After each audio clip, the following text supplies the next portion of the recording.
During the pandemic, people working on the front lines, regardless of the industry or role, faced the unique challenge of having to find ways to manage their own pandemic-related fears, anxieties, and trauma, while also working to serve others during a time of extreme uncertainty. I know from personal experience that the pressure to armor up and uphold this facade of unyielding strength and resilience during times of crisis can be incredibly overwhelming. And yet, there seems to be an unspoken expectation that this is how we're supposed to behave in the name of service. As humanitarians, we work in mission-driven organizations that are working to protect vulnerable people. And yet, the cultures within these organizations are often driven by shame and a lack of safety, and perpetuate the belief that we can and should be doing more.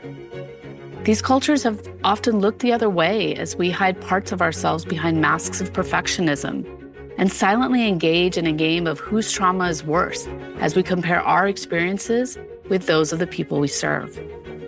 This expectation that humanitarians are superhuman has left many of us reluctant to acknowledge our own hardships because we tell ourselves others have it so much worse than we do. We tell ourselves to get it together and push through, even though doing so is often a one-way ticket to burnout and compassion fatigue that can push us deeper into shame and intensify feelings of isolation. But through self-awareness, self-compassion, and sharing our stories, we don't just break through the isolation and shame, we begin to build bridges of connection and empathy that have the capacity to heal and foster a sense of unity during times of crisis and adversity. This is just some of what my guest, Dr. Yvonne Ator and I talk about today as we explore part 5 of my book, Tell Me My Story, Challenging the Narrative of Service Before Self. Yvonne is the founder of Thriving Physicians and Thriving Idealists and describes herself as a sheepdog for sheepdogs who equips helpers and leaders struggling with overwhelm, overwork, or feeling stuck by providing them with tools and resources to master themselves so they can live authentically and serve to their fullest potential. After losing her comatose father during a physician strike and finding herself homeless, divorced, and financially destitute, as well as her own experiences with compassion fatigue and burnout in the medical sector, Yvonne became an advocate for physician wellness, courageous service and leadership, suicide prevention, and creating more wholehearted cultures in the workplace.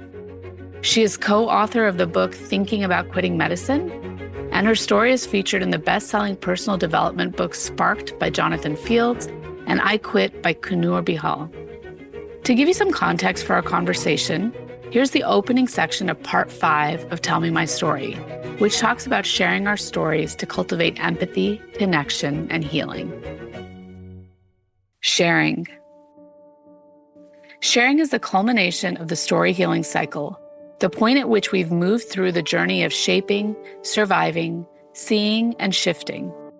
It's only once we recognize and address the experiences that created our stories and led to our patterns that we can make new choices that will better serve us the next time we encounter a similar event or experience. Sharing is the point in the story healing cycle when we begin healing the brokenness within us and moving toward becoming whole. Sharing our stories with others fosters empathy and fulfills a primal human need for connection. It helps us experience a sense of common humanity and reminds us that we're not alone in our suffering. The vulnerability we experience through sharing empowers us to write a better narrative, not only for ourselves, but for those we serve and lead.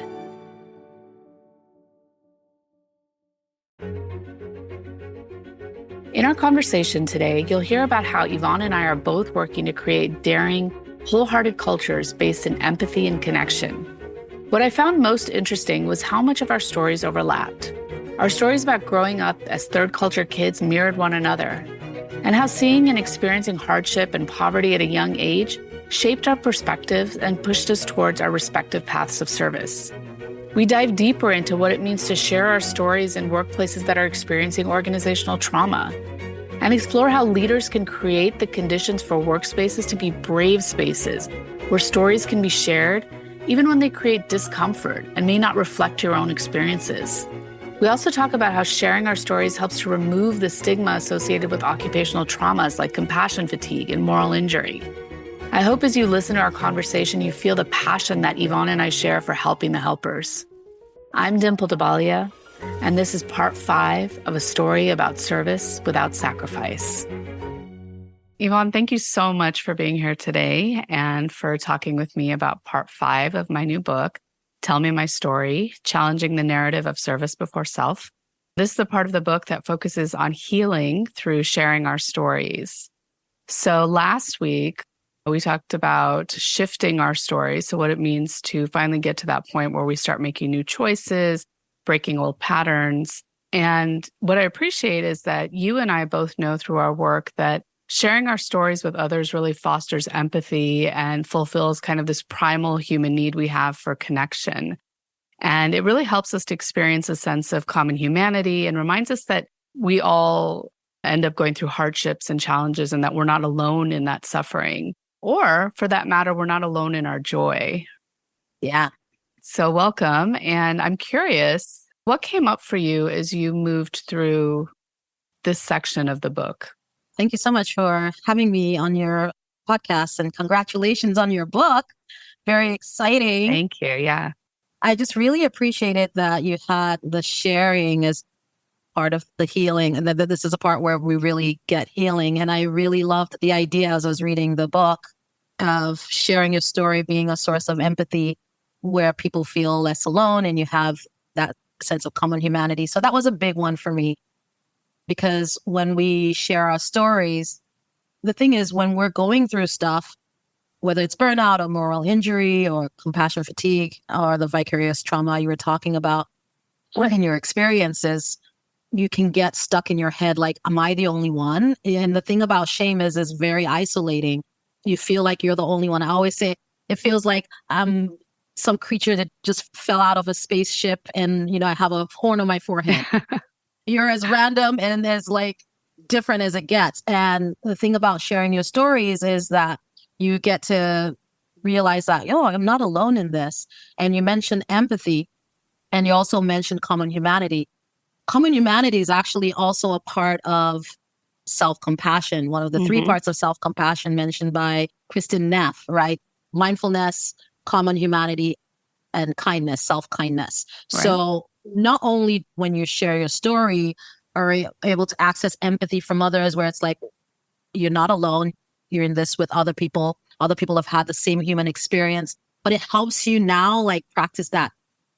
When you have that mirror, that sense of mirroring where people are like, oh yeah, I'm not the only one, it gives you permission and an avenue of self-compassion where you can now be kind to yourself and what you're thinking, saying, and doing, and really directing that compassion towards yourself. And I mentioned that because a lot of times when those of us who have committed to be of service to others, and we have this sense of, you mentioned perfectionism in your book, and all the things you talked about in terms of fight or flight or freeze and fix, and I'm forgetting one of them. It was fake, yeah. Fake, yes, fake, right? We're doing all of that to kind of maintain and manage ourselves. Yeah. It's like we're in that state. And when you have that self-compassion, you're able to shift out of that and be kind and gentle to yourself and to know that you're not alone. So I really like the idea of the humanitarian not beating themselves up in their fixing and their faking and all of that stuff that's so hard on us, even though we're in that state of survival, but being able to shift into that, caring for yourself the way you care for the people that you're serving, being able to direct that compassion that you have so much capacity for others, being able to direct that to yourself. That was what was really coming up for me as I was reading that part of your book. Thank you. Yeah, the compassion piece is so fascinating because as people who work in service of others, we do our best to show as much compassion as we can. And what I learned through my experiences was that if you don't take care of yourself and you don't give yourself that time to practice self-care, to rest, do all the things, you and I both work a lot with compassion fatigue and this idea that we get to the point where we just have nothing left to give anybody else. And when that happens, to your point, that inner critic we have, the inner voice that we have gets very loud. Very loud. It's always happy to share with us all the things that we're failing at, all the things we're doing wrong. And so what I love about this idea of intentionally practicing self-compassion is the more that we start to be gentle with ourselves and recognize, again, our humanity, meaning that we are going to make mistakes, we're going to have things drop, we're not going to be able to do everything. And the more we can do that for ourselves, the easier it becomes to do it for others. And it becomes a more natural extension of ourselves. And so that piece of self-compassion is so important. And to the point of shifting, we talked about this last week, that when we first get to that point of cultivating the awareness of our patterns and our reactions, like our survival reactions, and we make that choice that, oh, I want to do something different. I want to break this pattern. I want to make a new choice. We will inevitably backslide. We will inevitably go back into, even now, as I'm in this book process, I find myself going back into those old comfortable patterns of, oh, let me just work until I get this done. Let me just, Yeah. And I can feel it in my body now. I'm much more in tune right away to notice what's coming up and my body saying, no, I think we're not going to do that. But it just goes to show, like, even those of us who do this work and have done this work for a while, how easy it is to fall back into those patterns. And so in those moments, that self-compassion is so important. I'm so glad you brought that up, because I always tell my clients, like the people you serve, mission-driven, heart-centered, idealists, I call them the idealists, but it's not a one and done. And I find myself saying it so many times. It's not a one and done. And I find myself quoting a lot, fall down 7 times, rise up 8. It's a practice. Like, you have to commit to the practice, which means some days you're going to be quote unquote amazing. Yep. And just checking all the things. And some days it's just like, I don't have it. And can we extend that sense of self-compassion to ourselves when we're doing all the adulting and getting it all done, versus when, like, the dishes haven't been done for several days, or like you've watched one too many, for me it's K-dramas, but one too many shows. But being able to still practice that self-compassion so you can have the bandwidth to come back to the practice. Yeah. And this idea of the practice, I love that. I'm glad you mentioned that, because it's an ongoing thing. It's definitely not a one and done. Yeah. And also, I also love the K-dramas. So we're going to have to talk about that at some point. Yes. The other part of your story that I just found so interesting is, I think we have a similarity in terms of coming from immigrant backgrounds. So children of immigrants, and we've lived and worked overseas, things like that. And so I was really curious about how your own stories of being an immigrant and a child of an immigrant impacted your decision to go into a helping profession, and even just like your whole kind of medical career, things like that. So I was just really curious about that, because one of the things that I kind of highlight throughout the book is how we have those shaping stories, those things in our lives that shape who we are and maybe even lead us into these careers without necessarily realizing. So I'm curious for you how that came about. Yeah, it's funny. I was reading a book and I was like, wow, we have a lot in common. We're both third culture adults. There's a whole phenomenon called third culture kids, and you become an adult. But basically, your parents grew up in one culture, you grew up in another, but you don't feel like you're completely one or the other. You're kind of between worlds. And at the same time, you feel comfortable with both. And you also have your own personal culture. So the idea of the third culture adult is a big theme in my life. And it's been really helpful for me to navigate the spaces I'm in. But I was born in the UK, and my family, and I saw that you went to Oxford. I think I saw that. I was like, oh, cool. That's a big deal, by the way. So I was born in the UK, and then I partly grew up in Nigeria and the States. So shaping for sure. I think moving from the UK to Nigeria and seeing people dying from preventable diseases just blew my mind. Coming from a place where you have universal, for the most part, universal healthcare, to a place where it's like, if you have money, you get healthcare. If you don't, you don't. Yeah. And that's very close to how India has their own health system as well. So lots of similarities between Africa and Asia. I remember babysitting this kid who like ended up dying from like, it was like a common cold as far as I know, losing a cousin to pneumonia, just these things that could have been preventable with access to some antibiotics. And so I think from that early age, and you talk a lot about mental health and seeing a lot of people who, looking back, were probably like schizophrenic, walking the streets naked. Mm-hmm. It was not unusual to see someone covered in dirt, completely naked, wandering the streets. There was this particular guy who was always wandering, hair matted, dirty, always wandering the streets, when I say completely naked. And just seeing that as a kid just made me feel a lot of compassion. As a kid, I was a very sensitive kid, and seeing people dying from preventable diseases, but also seeing the very rich. Like, my family was not poor. We were, I would say, like upper middle class, but just seeing the difference. We had servants during our rich times. And it's not unusual for like those who are well-to-do to have servants and maids and all of that. And that's just normal. Right. And then you have people who are super poor, who are barely eating. So I was very sensitive to that as a kid.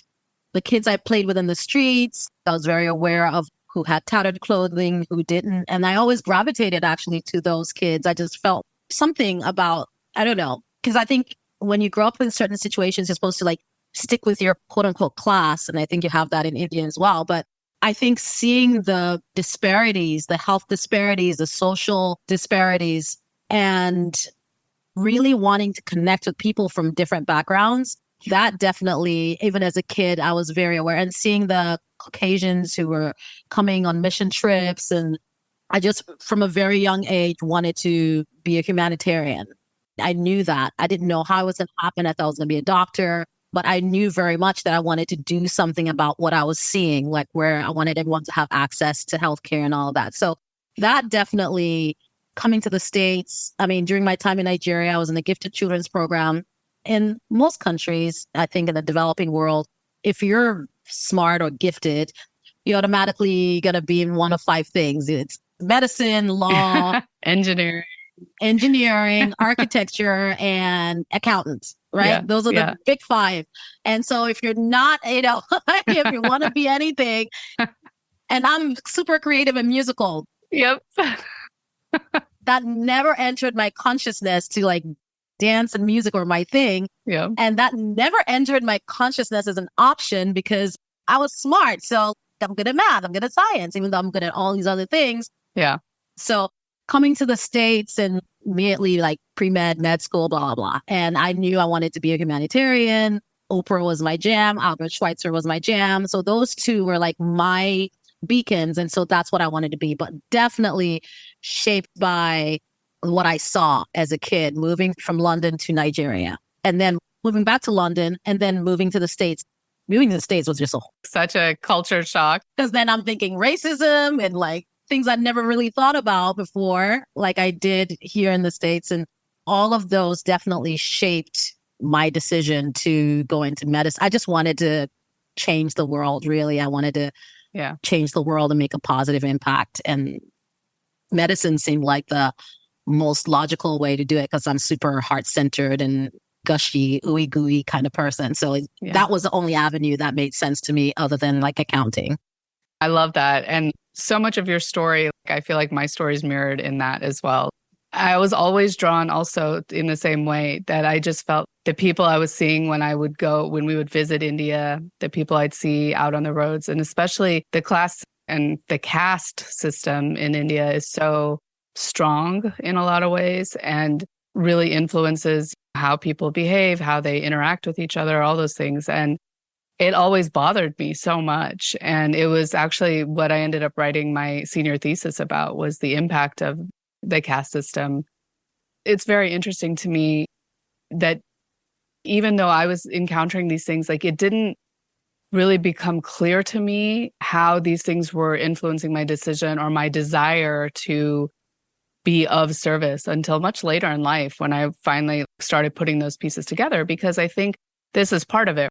We move through life kind of on autopilot, doing our thing, and we don't put those pieces together. But it's important. It's important that we start putting them together because we have to understand where the root of our decision making and our choices in order to be able to change them and shift them, especially for women of color like us. There's so many things that we've been conditioned to believe. Yeah. And I think women in general, in a lot of ways, And then definitely people in these sectors, these helping sectors. And that's where like this concept of service before self is something I think many of us are taught from a very young age. Yeah. That you serve others. I think it's very noble, and we have to be able to think in that way to an extent. But I think this is where we're at a really interesting place now. I talk about this a lot with the pandemic. I think the pandemic was a very interesting experience. It was terrible, and it caused so much grief and pain and hardship. And it also provided opportunities for people to slow down and to pause and to kind of really think about what's really important in this lifetime. And especially when it came to work. What am I doing? Why am I showing up to do this? And is this really what I want to be doing? Am I making the difference that I want to make? And so I think all of these things, we can't change them until we start to understand what it is that has gotten us to this point. I always talk about 2020 being the year of perfect vision because you have 2020 vision. Yeah. And I'm like, it brought so much clarity. There were certain things that we had to face, we had to see that we could not unsee, and certain things that we had to unlearn. The whole pandemic was such a clarifying, detoxifying, purifying.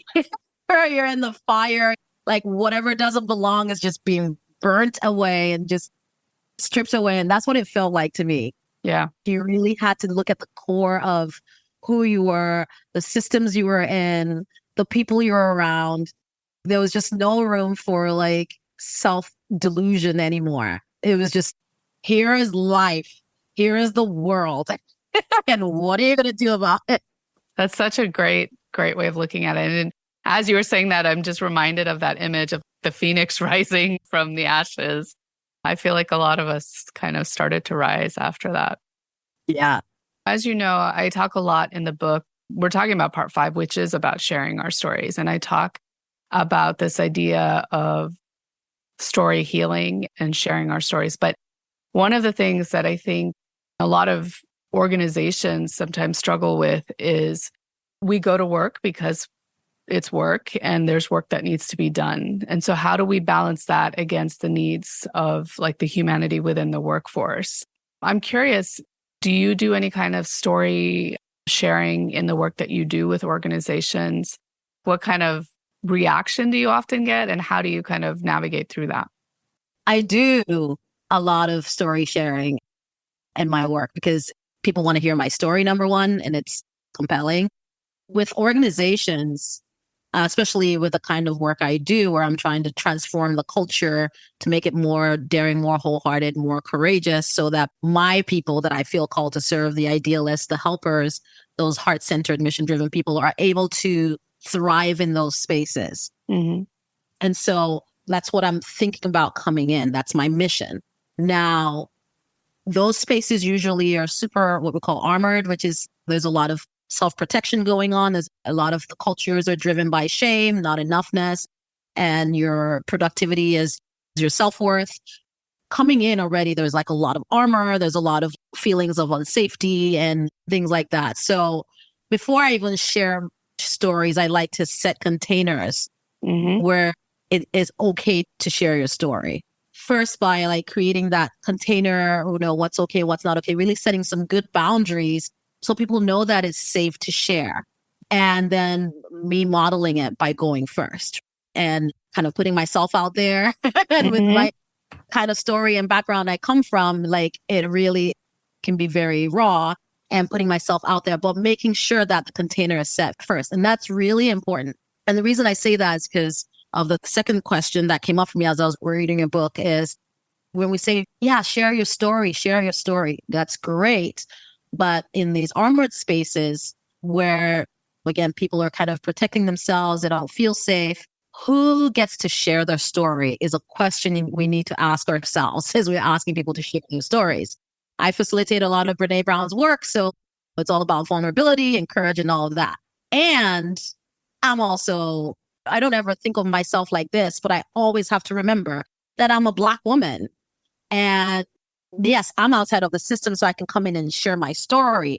But is it safe for the other Black people in the organization to share their story? Is the organization a safe space for them to share their stories? And those are the things I have to think about. And an example that's coming up for me is when I did a workshop for, I think it was a school, and I did a workshop for the teachers, and it was like a really amazing school. I think it was private. And so the kids, the families came from money, but the teachers were from all over. And I remember when I was doing the workshop and talking about sharing stories and all of that, and I put people in the Zoom rooms, the breakout rooms. And as I was going from room to room, I got in this room and there was an African-American guy and a white guy. And this was during the pandemic.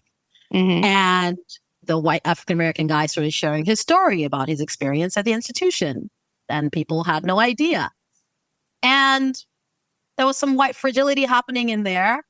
And it was like, okay, being able to, can you sit with the discomfort of hearing a story that might not reflect your own experience in the organization because you're a white person and you're a white male and you have this amazing experience, but somebody else in the next cubicle to you is having a terrible experience, but is not talking about it. But because I created a container of safety, they're able to now share.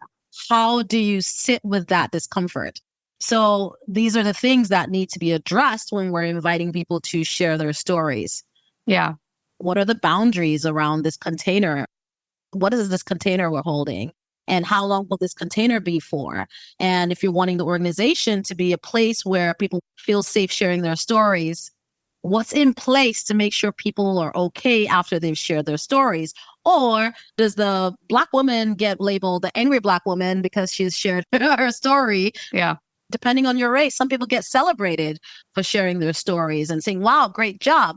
And then some other people get vilified for sharing their story. So as facilitators coming in and as coaches coming in, we have to be aware of the culture that's in place at the organization, even as we're coming in to transform it and make it wholehearted and a place where they can thrive. We constantly have to be on the lookout so that our people are safe, not just when we're there doing the thing, but also when we leave. Yeah. Oh my gosh, so much good stuff that you just said. So two things coming up for me as you're saying this. Number one is the container building is absolutely foundational. It's so important. And in my work, I talk a lot. I use the term brave spaces. It's a term that's been out there for a really long time. And I really like it because I think it acknowledges a lot of what you're saying here, which is just this idea that these spaces aren't safe for a lot of people. And so when we create the brave space, we come into it with the acknowledgement that we are human, we're going to make mistakes, we're going to say the wrong thing, we might do the wrong thing. And then can we own that we made that mistake or we said the wrong thing? And can we, like you said, sit with it and then also do the work to repair it and repair the hurt? So part of this is in these spaces, doing the repair work as well. And the other piece, though, that keeps coming up for me, I think there are elements of story sharing that can be done by leaders in the organization, like on teams and things, where it's like more low stakes, just these opportunities to get to know each other on a more human-to-human level. But I think for some of these things, and what you're referring to, for me, really goes to more at the heart of like organizational trauma. I've talked about this a lot, that we all come with our own individual traumas, and then there's all the occupational traumas, like the vicarious, the moral injury, the compassion fatigue, all these things. But I think what people often forget or don't realize is that our systems are also susceptible to trauma. And it makes sense because our systems are created by individuals and individuals are bringing their own lens to all of this. And so for these kind of story sharing and story healing discussions that go to resolving root issues within the organization, I think it's so important to have those bigger conversations and to create those containers and to really help people understand that while there's a lot of commonalities within our stories that help to connect us, we all have very different experiences. And this is also why someone like me could go, overseas to interview refugees and be on a trip with another colleague. And I am experiencing vicarious trauma and they're not having any issues, right? Because Yeah. we've had two very different experiences. Yeah. And I think this is what makes it so complex for organizations. And I think this is why a lot of organizations don't want to deal with any of this because it is Too much work. Investment. yeah, that's right, right? Like it is an investment. It's an investment of time, it's an investment of resources, and it's an investment in the long term. And emotional labor. You mentioned time and the resources and the money, but also the emotional labor of it. It can be terrifying to have to do this kind of work in organizational settings. And there's a lot of hesitation towards that because of that emotional labor as well. So being able to develop the capacity to be able to do that emotional labor is also one. Yeah, that's a big one. And I just want to shift a little bit and talk about, especially because you work with a lot of medical professionals and helpers in the medical community. I recently did a workshop for the palliative care community on the topic of moral injury. And I think this is another area that I think in the medical context, it's starting to gain a little bit more traction now that more people are talking about it. But it's still another one where I think this is a space where story healing could be very beneficial, these kinds of story healing circles in addressing moral injury.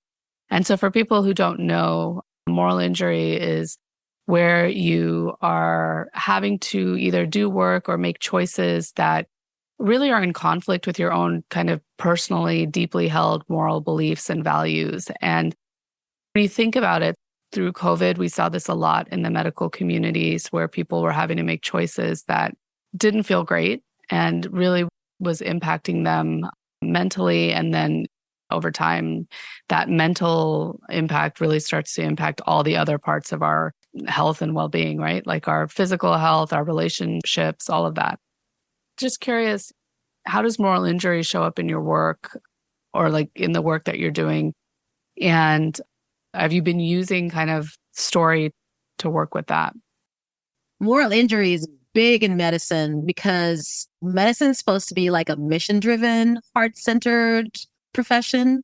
Unfortunately, because of the corporatization of healthcare and medicine, you have a set of values that are driving medicine that are very different from the set of values that brought people into the profession, right? A lot of people like me, coming from the kind of background we come from, we want to change the world by helping people, by think about going into healthcare, thinking about like spending time with a patient and like hearing their story and like taking care of them and really being involved.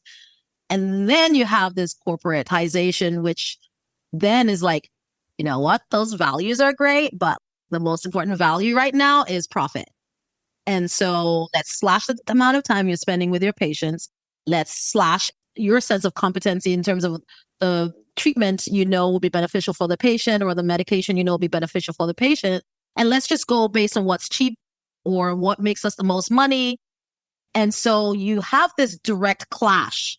And it's becoming like right now we're almost at a breaking point. And you know, I've been talking about strikes in healthcare for like a while now, but we're at this breaking point right now in medicine where something has to give because now you have things like programs being cut out or people being cut just for the bottom line. You have this situation where a lot of spaces are understaffed just so they can boost the bottom line. And so then you have more people going into burnout. And so more people making decisions that are completely out of alignment with their values in order to keep up with the increasing demands for productivity and profit and all of that.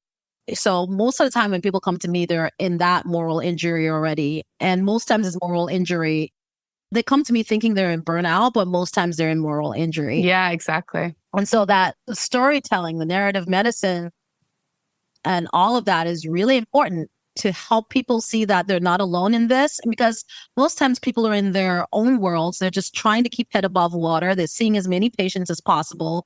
And they have no idea, unless they're sharing their stories with others, they have no idea what's going on with someone else. Everybody else looks like they're able to handle it. That's how I felt when I was practicing. It seems like everybody else is cool. until somebody is reported as having died by suicide.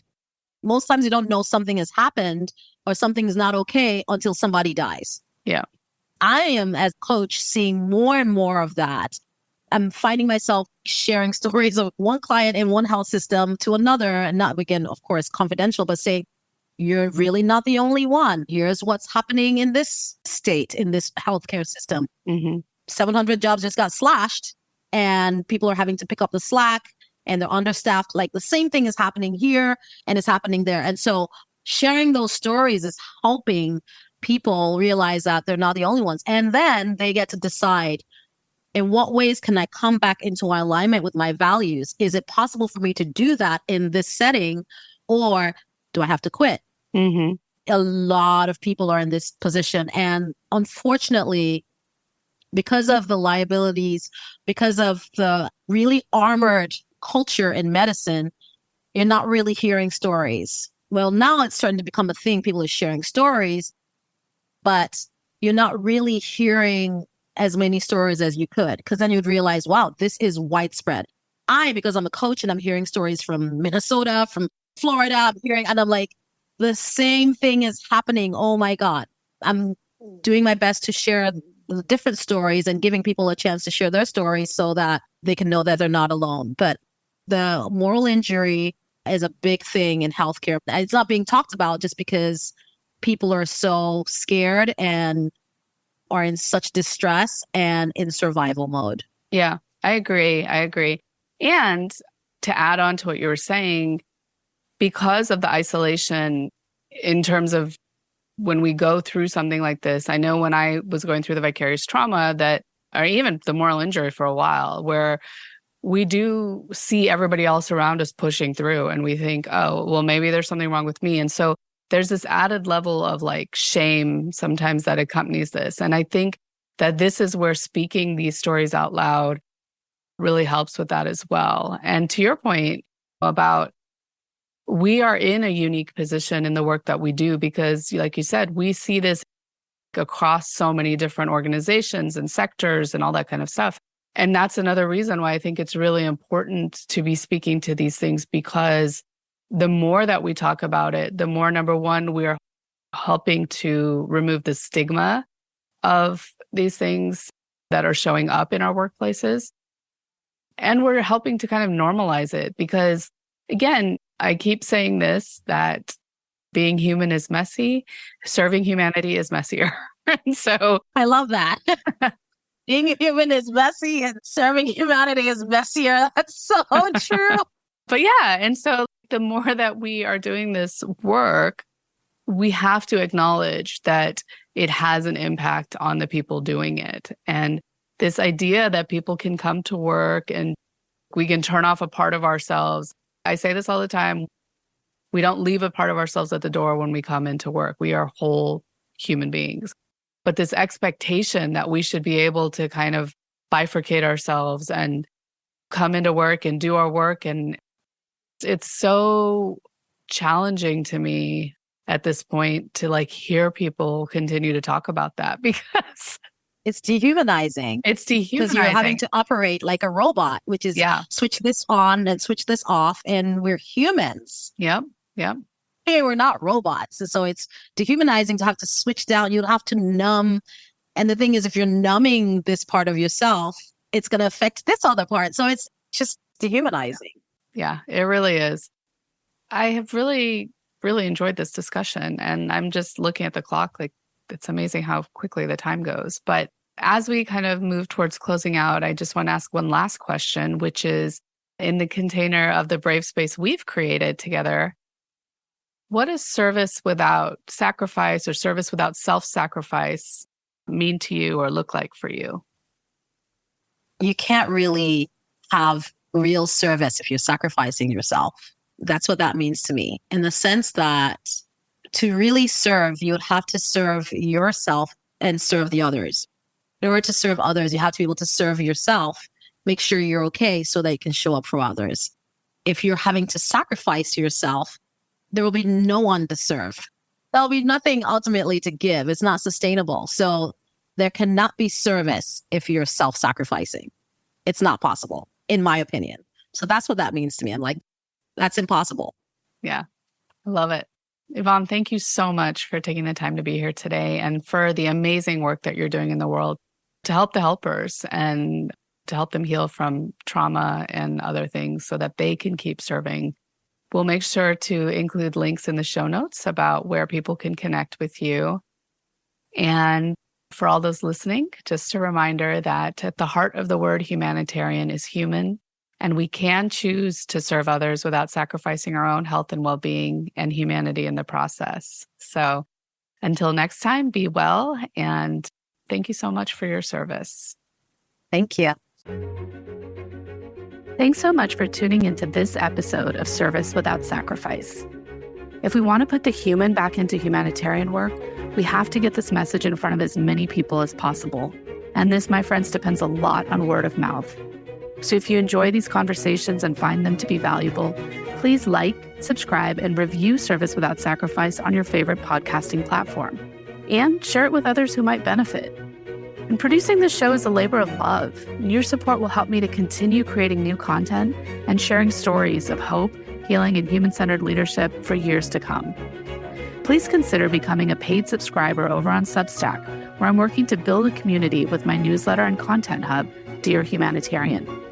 You can find out more about my writing, the book, our online story healing community called the Hummingbird Circle, as well as how to work with me over at rootsintheclouds.com. And I'd like to take a moment here to acknowledge how grateful I am to live, write, work, and record this podcast on the ancestral lands of the Dogue and Piscataway tribes. And I'd also like to take a moment to thank the team over at One Stone Creative for editing and producing this series. And finally, I'd like to thank you so much for your support, and most of all, thank you for your service.